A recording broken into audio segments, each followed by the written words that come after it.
우리가 성경을 읽을 때 심판이라는 단어를 보게 될 때 가장 먼저 생각하게 되는 건 사랑의 하나님이시라면서 왜 심판하시는가를 생각하게 됩니다. 사랑하신다면 용서를 해주셔야지 심판과 사랑은 전혀 매치가 되지 않고 연결되지 않는 것처럼만 느껴집니다. 그런데 과연 사랑에 심판이 없을 수 있을까요? 그럴 수 없다는 것입니다. 마치 사랑은 무조건적인 용서가 있어야 된다고 한다면 그 말이 틀렸다라는 것을 우리가 금방 알아차릴 수 있습니다.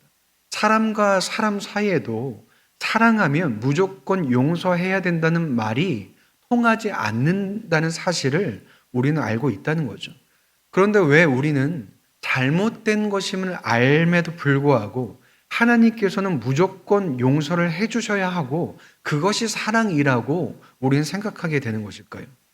사랑이 크면 자동으로 용서도 크다고 생각하기 때문인지 아니면 십자가로 인해 우리의 모든 죄를 용서해 주셨는데 다른 것들까지도 마저 용서해 주셔야 하는 것이 마땅하다라고 생각하는지 모르겠지만 결국 그런 내용들이 말하는 것이 무엇이냐면 심판하시는 하나님이 잘못되었다고 생각하는 것입니다. 그것이 과연 옳을까요? 오늘 말씀은 홍수가 나기 일주일 전의 상황과 홍수가 났을 때의 상황을 기록하고 있습니다. 그래서 하나님께서는 홍수가 나기 일주일 전에 노아와 노아 가족들이 방주에 들어가란 말씀하시고 또 각종 짐승들과 새들도 방주에 들어오게 하라고 오늘 말씀은 기록하고 있습니다. 하나님께서 일주일 전에 말씀하신 이유가 무엇이고 그것을 기록하신 이유가 무엇일까요? 홍수가 일주일 앞으로 다가왔으니 다 준비하라고 말씀하시는 것일까요? 그것도 있지만 그것이 전부가 아니라는 것입니다. 일주일 전이라는 표현은 방주의 문이 닫히기 전 그 일주일마저도 기다리시는 하나님을 나타내고 있다는 거죠. 하나님께서는 이 세상에 지어진 모든 것을 쓸어버리겠다고 6장에서 말씀하셨지만 그 말씀 이후에 곧바로 심판하신 하나님이 아니십니다. 그럼 일주일 뒤에 심판을 하신 것이냐라고 했을 때도 그렇지 않다는 거죠. 하나님께서 심판을 말씀하신 때와 홍수가 시작된 때까지의 얼마간의 시간이 있었냐면 약 120년간의 시간이 있었습니다. 어떻게 알 수 있냐면 홍수가 시작된 것은 오늘 말씀에서 함께 읽었던 것처럼 노아가 600세 되었을 때라고 기록하고 있습니다. 그런데 하나님께서 심판을 하시겠다고 말씀하실 때 6장에서 어떻게 기록되고 있냐면 그들의 날은 120년이 될 거라라고 하셨습니다. 120년을 이제 사람의 수명이 120년으로 줄어든다라고 보는 견해도 있지만 홍수 전까지 당시 사람들의 남은 날이 120년이다 라고 보는 견해가 더 큽니다. 그렇다면 하나님께서는 마지막 일주일을 포함해서 120년 동안 어떻게 하신 건가요? 기다리셨다는 것입니다. 단순한 기다림이었을까요? 한탄과 근심 속에 거룩한 슬픔 속에 아파하시면서 돌아오기를 기다리셨다는 것입니다. 그렇다면 하나님께서 120년을 그 사랑 가운데 그 애타는 것 가운데 기다리셨다면 과연 그 하나님을 사랑의 하나님이 아니라고 말할 수 있을까요? 하나님의 심판 속에 사랑이 없었다고 말할 수 있을까요? 그럴 수 없다는 것입니다. 바로 그 자리에서 심판하셨다면 그 하나님은 사랑의 하나님이 아니라 심판의 하나님이라 무서운 하나님이라 말할 수 있지만 120년이란 긴 세월을 애통 속에서 기다리셨을 뿐 아니라 방주의 문이 닫히기 전까지도 사랑으로 기다리시고 또 기다리셨다면 그 하나님을 원망하고 하나님의 심판을 원망할 수는 없다는 것입니다. 그리고 또 하나 발견할 수 있는 것은 하나님의 심판으로 모든 사람이 죽은 것이 아니라 하나님께서 심판하시기 전에 스스로 멸망을 자초했다는 것입니다. 온 세상이 죄악으로 가득 차고 사람들의 모든 생각과 계획이 악으로 가득 차 있었다는 것은 생명이신 하나님으로부터 단절되었을 뿐 아니라 서로가 서로를 죽이고 빼앗는 그 세상은 오히려 심판보다 더 괴로운 고통과 신음 속에 있었을 것입니다. 그렇기에 비록 하나님께서 심판을 말씀하셨지만 우리가 보아야 될 것은 무엇일까요?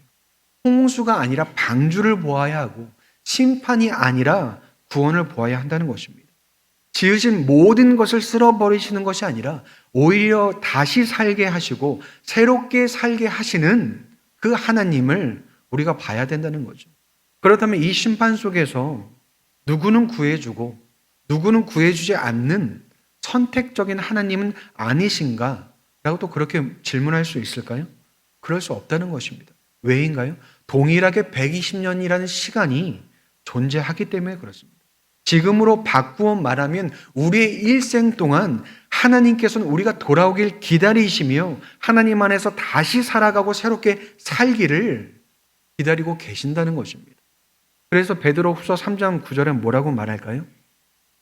주의 약속은 어떤 이들이 더디다고 생각하는 것 같이 더딘 것이 아니라 오직 주께서 너희를 대하여 오래 참으사 아무도 멸망하지 아니하고 다 회개하기에 이르기를 원하시느니라 라고 말하고 있습니다.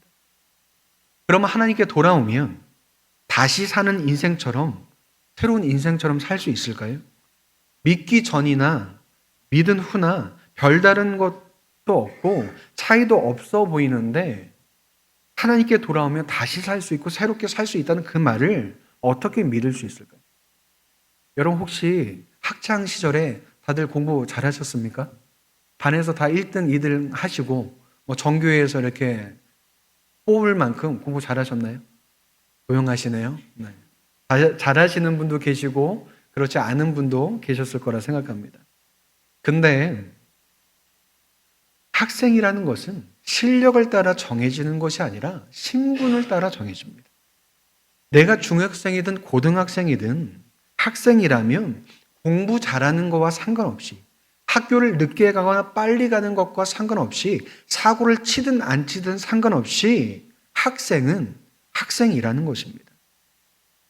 물론 학생은 학생이지만 그 앞에 불량 학생이라든가 모범 학생이라든가 다른 이름이 붙을 수 있지만 이렇든 저렇든 학생이라는 거죠. 우리는 우리의 실력에 의해서 구원받고 하나님의 자녀가 되는 것이 아니라 하나님의 사랑에 의해서 하나님의 은혜에 의해서 그 신분이 하나님의 자녀로서 바뀐 사람들이라는 거죠. 겉보기에는 아무런 변화가 없을 수도 있습니다. 그런데 신분이 어떻게 바뀌었다고요? 하나님의 자녀가 되었다는 거죠. 내가 하나님의 뜻대로 비록 살지 못하고 순종하지 못하고 여전히 내 마음대로 살아도 내가 하나님의 자녀라는 사실과 그 신분은 바뀌지 않는다는 것입니다. 그런데 여러분 그 사실이요. 우리를 다시 살게 하고 우리를 새롭게 살게 한다는 것입니다. 어떻게 그럴까요? 하나님께서 당신의 자녀인 우리를 포기하지 않으시기 때문에 그렇습니다.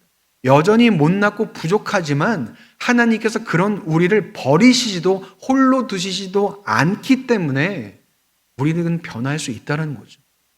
그래서 그 사랑 안에서 서서히 변화되게 하신다는 것입니다. 그럼 여러분 우리가 언제 크게 바뀌는지 아십니까? 그 사랑을 진정으로 마주하게 될 때, 그 사랑을 알게 되고 경험하게 될 때, 여러분 우리가 경험하는 것, 변하는 것입니다. 그래서 우리는 하나님께 우리의 소원을 두어야 한다는 거죠. 하나님을 바라고 소망하는 것을 통해서 나를 사랑하시는 그 하나님을 진정으로 만나기를 바라야 하는 것이고 그 하나님과 함께 살아가기를 소망해야 한다는 거죠. 그런데 하나님을 소망하지 못한다면, 하나님과의 관계가 온전하지 못하면 하나님의 사랑을 아직까지 그 전부를 알지 못하는 상태입니다.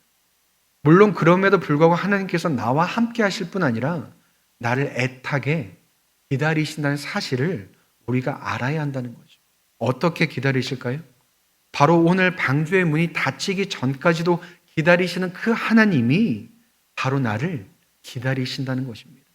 이 세상과 문화와 욕심과 죄 속에서 죽어가는 것이 아니라 하나님 안에서 다시 새롭게 살기를, 그리고 다시 새롭게 살도록 하시기를 원하며 바라신다는 것입니다. 그래서 뭐라고 말씀하실까요? 방주 안으로 들어오라 말씀하시는 것입니다.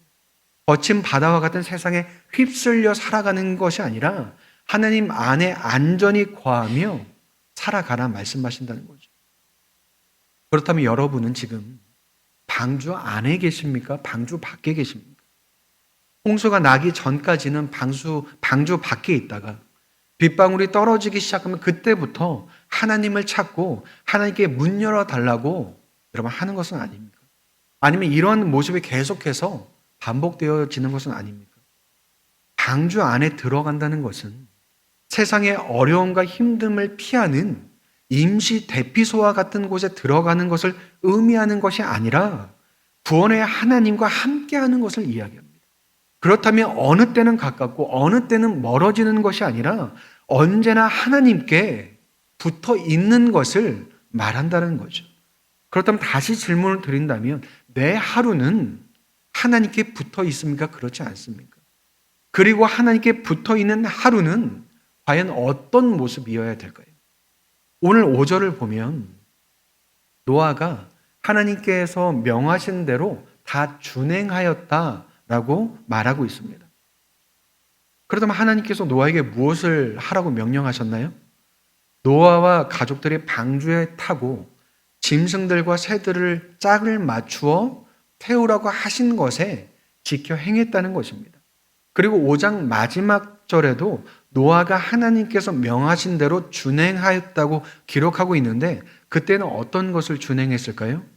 방주를 만드는 것과 방주 안에 먹을 음식을 비축하는 것을 지켜 행했다라는 것을 기록하고 있습니다. 특히나 방주의 크기를 생각했을 때 길이가 약 130m가 되고 너비가 22m 되고 높이가 13m 됩니다. 실감이 잘 안 나시죠? 제가 저희 교회 도면도 살펴보면서 계산을 해봤더니 저희 교회 이 옆으로 10개를 만들면 방주의 크기가 비슷합니다. 그 1층부터 3층까지 이 건물 온전히 그대로 10개를 붙여놔야 방주 크기가 된다라는 거죠. 그렇다면 여러분 얼마나 많은 자재가 필요했을까요? 노아에게 과연 방주를 만들 실력과 지식이 있었을까요? 그리고 방주를 만들 나무는 어떻게 선별하고 그것을 이동시킬 수단이 있었을까요? 아무것도 없었을 것입니다. 그뿐 아니라 방주를 만드는 동안 얼마나 많은 사람들이 조롱하고 비웃었을까요? 제정신이 아닌 사람으로 세상 사람들이 취급했을 것입니다. 그런데 그 모든 것을 이겨내고 혼자 힘으로 그만한 배를 만들려면, 그리고 그 배에 필요한 나무를 모으려면 도대체 얼마나 많은 시간이 필요했을까요? 그런데 노아는 하나님의 말씀을 따라서 그대로 행했다는 것입니다. 긴 세월 묵묵히 지켜 행했다는 거죠. 어찌 보면 노아는 방주를 완성하기 전까지 하나님의 모든 뜻을 다 알지 못했을 수도 있습니다. 그러나 이해할 수 없고 다 알지 못할지라도 노아는 어떻게 했다고요? 순종했다는 것입니다. 어떻게 그럴 수 있었을까요?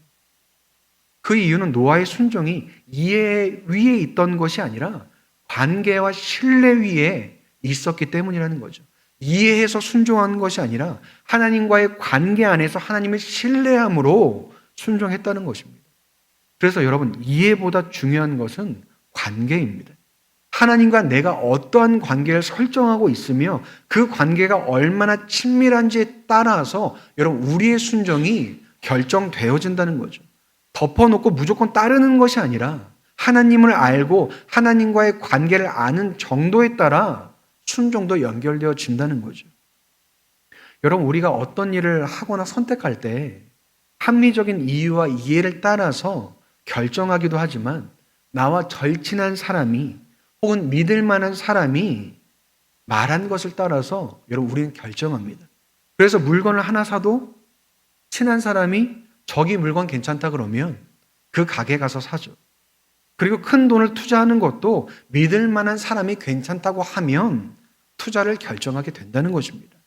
그래서 때로는 잘 되기도 하고 때로는 잘못되기도 하지만 결과를 떠나서 선택과 결정이 관계와 신뢰 속에 있다는 것을 우리가 살아가면서도 경험을 한다는 거죠. 그렇다면 노아는 하나님과 관계와 신뢰 속에 순종했다는 것입니다. 그가 미련해서 이해할 지식이 없어서 바보처럼 방주를 지은 것이 아니라 내가 신뢰하는 하나님께서 나에게 그 일을 맡기셨기 때문에 우둔해 보여도 충직하게 그 일을 해냈다는 거죠. 여러분, 우리의 삶이 하나님과 붙어 있다면 우리도 노아와 같이 순종하는 것이 아니라 그 순종을 할 만큼 하나님을 신뢰하는 것이 중요하고 그 관계가 먼저라는 것입니다. 우리가 흔히 순종에 대해서 말할 때 즉시 순종해야 되고 온전히 순종해야 되고 기쁨으로 순종해야 한다고 많이 가르쳐 왔습니다. 그래서 때로는 99%도 순종이 아니라 100% 순종해야 순종이라고 말하기도 했었습니다. 그런데 여러분, 순종의 목적이 무엇인가라고 했을 때 하나님께서 명하신 어떤 일을 이루어내는 것이 순종이기 전에 내가 신뢰하는 하나님께서 나에게 맡기신 것과 그 일에 충성하는 것이 여러분 순종입니다. 그렇다면 그 관계와 신뢰를 확인해 가는 일이 먼저가 된다라는 거죠. 아직은 온전하게 순종하지 못할지라도 기쁨으로 순종하지 못할지라도 그 안에서 작은 것 하나라도 하나님과의 관계와 신뢰 속에서 순종해 나아갈 때 여러분 우리의 순종이 자라간다는 것입니다. 여러분 하나님께 5분을 드리는 것이 인생을 드리게 하는 것이고요. 1,000원을 드리는 것이 전부를 드리게 하는 것이고요. 작은 섬김을 올려드리고 작은 수고를 올려드릴 때 나를 드리게 된다는 것입니다. 그래서 이 한 몸 바치고 불사르는 것이 아니라 하나님과의 더 깊은 관계 속에 나아가게 된다는 거죠. 근데 여러분 순종을 하다 보면 과연 이것이 하나님께 드려지는 것이 맞는 것인지 지금 내가 뭘 하고 있는 것인지 이게 맞는지 틀린지 구분이 되지 않는 때가 종종 있습니다. 처음에는 하나님 앞에 믿음으로 결단하고 순종했지만 시간이 지날수록 희미해지기 시작하죠. 왜 그럴까요? 우리의 순종으로 특별한 일이 일어나지 않기 때문에 그렇습니다. 여러분 기도 열심히 했다고 문제가 다 해결되던가요? 아니면 11조 드렸다고 우리가 부자가 되었나요? 교회에서 봉사하고 섬겼다고 자식들이 잘 되고 대학 잘 가고 취업이 잘 되던가요? 그렇지 않다는 것입니다. 오히려 아무 일도 일어나지 않는 것처럼 보인다는 거죠. 여러분 노아가 100여 년 동안 방주를 지으면서 무슨 생각을 했을까요? 아무 생각이 없었을 것만 같습니다. 처음에는 하나님의 말씀대로 시작했지만 그 다음에는 그냥 한 것만 같죠. 그런데 중요한 게 무엇일까요? 순종을 통해서 노아는 하나님과 교제했다는 사실을 봐야 된다는 것입니다. 노아는 하나님을 인정하고 하나님과의 사귐을 가졌던 인물이고 그리고 노아의 하나님은 그에게 말씀하셨던 하나님입니다. 그렇다면 방주를 짓는 동안 세상 사람들이 뭐라고 했을지라도 그 방주를 짓는 일이 너무나 힘들었다고 할지라도 그는 방주를 만드는 동안 그 순종을 통해서 하나님과 교제했다는 거죠. 그렇다면 여러분 우리도 동일하다는 거죠. 우리도 우리의 순종을 통해서 하나님과 교제해야 된다는 것입니다. 물론 우리가 말씀 읽었다고 헌금했다고 봉사했다고 하나님의 음성이 들리지 않습니다. 그럼 어떻게 해야 될까요? 그 모든 순종을 할 때마다 이렇게 기도해야 된다는 거죠. 그래서 말씀 읽을 때 어떻게 기도해야 될까요? 하나님 오늘 이 말씀을 읽습니다. 요즘 어디를 읽는데 무슨 소리인지 하나도 모르겠습니다. 그런데 하나님 성경을 읽을 때 은혜 주셔서 하나님을 알게 해주시고 하나님 말씀 붙잡고 살아갈 수 있는 그 하루를 살게 해주십시오 라고 기도해야죠. 헌금 드릴 때는 어떻게 기도해야 될까요? 하나님 요즘 재정 상태가 너무 좋지 않습니다. 이번 달에 어디에 돈 나가고 어디에 돈 나간 거 하나님이 아시죠? 그렇지만 하나님께서 우리 가정 지켜주신 것과 늘 채워주신 것 감사함으로 드립니다. 그래서 하나님 내가 돈 없어서 도둑질 안 하게 지켜주십시오 라고 하면서 헌금해야 된다는 거죠. 그래서 우리 삶의 크고 작은 일들 가운데 순종할 때마다 기도한다면 여러분 그 모든 일은 하나님과의 교제가 되고 사귐이 된다는 것입니다. 우리가 그것을 놓치거나 빼앗겨서는 안 된다는 거죠. 그리고 이 일을 왜 해야 하는지도 모르겠고 너무나 지루하고 때론 힘에 부치는 일일지라도 여러분 우리는 그 일을 계속해서 해야 하는 것입니다. 왜 그럴까요? 우리의 순종을 통해서 하나님께서 나와 교제하실 뿐 아니라 나의 순종을 통해 하나님께서 놀라운 일을 이루어내시기 때문에 그렇습니다. 홍수가 오기까지 120년 동안 하나님께서는 기다리셨다고 말했었죠. 그리고 노아는 뭐를 했나요? 방주를 만들었다고 이야기했습니다. 그렇다면 나무를 자르고 방주를 만드는 소리가 사람들에게 어떤 역할을 했을까요?